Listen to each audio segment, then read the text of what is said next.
How British tennis is planning for life after Andy Murray. On Tuesday, the Lawn Tennis Association, LTA, announced Stirling and Loughborough Universities as the locations for Britain's first national tennis academies, while outlining an ambitious project designed to revamp the sport in this country. In the first major act under new Chief Executive Scott Lloyd, the organization will embark on a 10-year plan designed to boost numbers of British players in the top 100. As Andy Murray's injury woes continue, the future of tennis on these shores remains a major talking point, and funding will now be focused on the very best as Lloyd pushes to make Britain the envy of the world in producing top-class talent. A maximum of 32 players will be selected for a full-time residential program at either Stirling or Loughborough for a fee of just £5,000 a year. Feeding into those two centres of excellence are 11 regional development centres, with a focus on harnessing talent all around the country and throwing full support behind the very best. The knock-on effect of the plan, it's hoped, is to boost participation. Lloyd said, "The new performance strategy has been designed to help create future British tennis champions, who we hope will continue to inspire others to play, watch, and enjoy the sport for generations to come."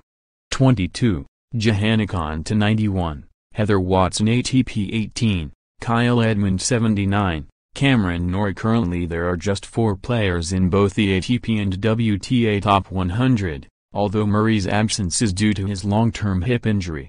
There has been an ongoing concern that the lack of top-level talent bursting through. While it's difficult to pluck the next Murray out of the sky, it's clear that Britain's chop-and-change approach to developing young talent has been fatally flawed in recent years, but this high-risk high-reward shift in focus appears at least to be a well-thought-out and calculated gamble. The brains behind the project and LTA's performance director Simon Timpson spoke with Metro.co.uk about the strategy. One key challenge facing those closely associated with the program is predicting the future in an ever-evolving sport, essentially designing a player for 2028 rather than 2018.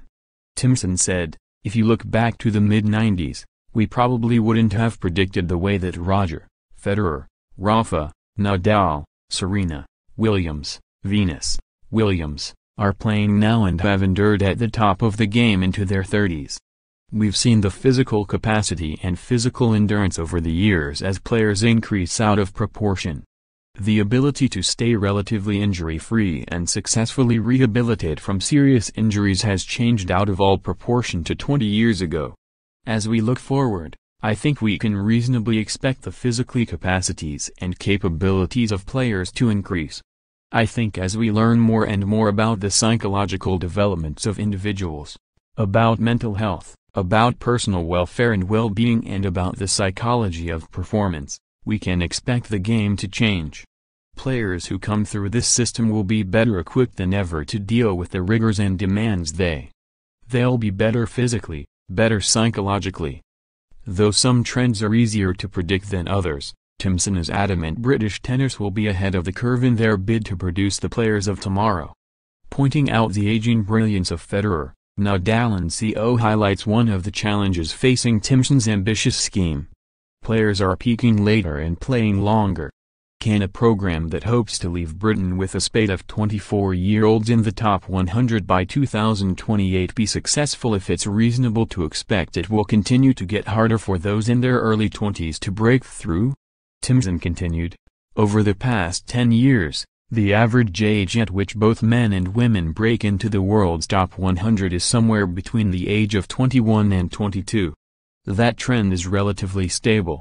Arguably, a small number of very elite players are distorting the view of the top 10, top 20 in the world right now.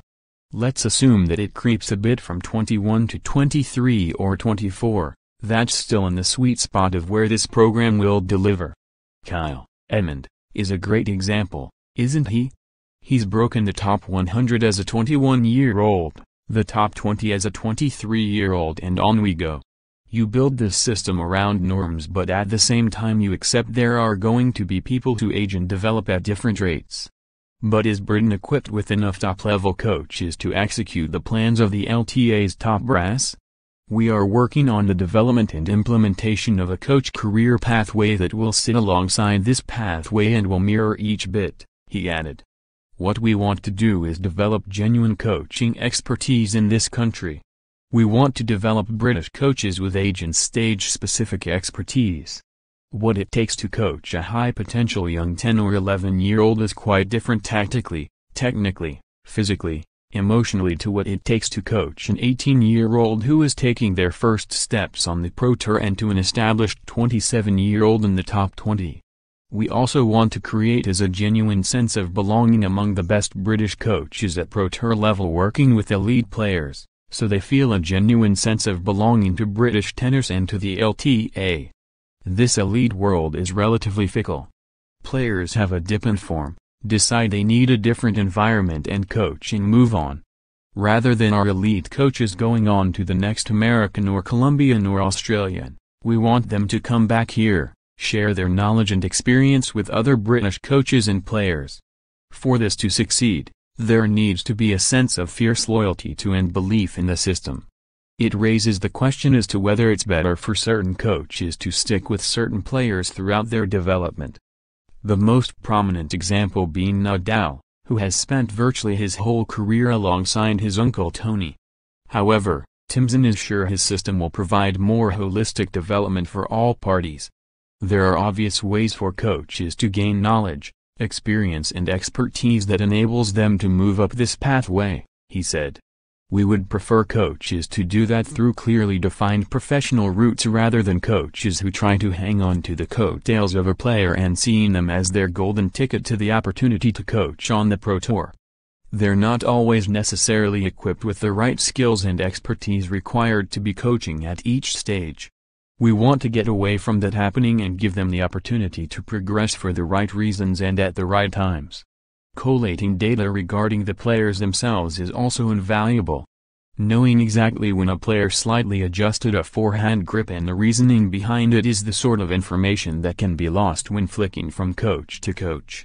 11 new regional player development centers, Culford School, Bury St Edmunds, Team Bath Tennis, University of Bath, Living Tennis, Bisham Abbey, Batchwood Sports Centre, St Albans, Reed School, Surrey, Dukes Meadows, Chiswick, Bromley Tennis Centre, Swansea Tennis Centre, My Tennis, Nottingham, Bolton Arena Tennis Scotland, with network sites at Stirling, Edinburgh and Glasgow.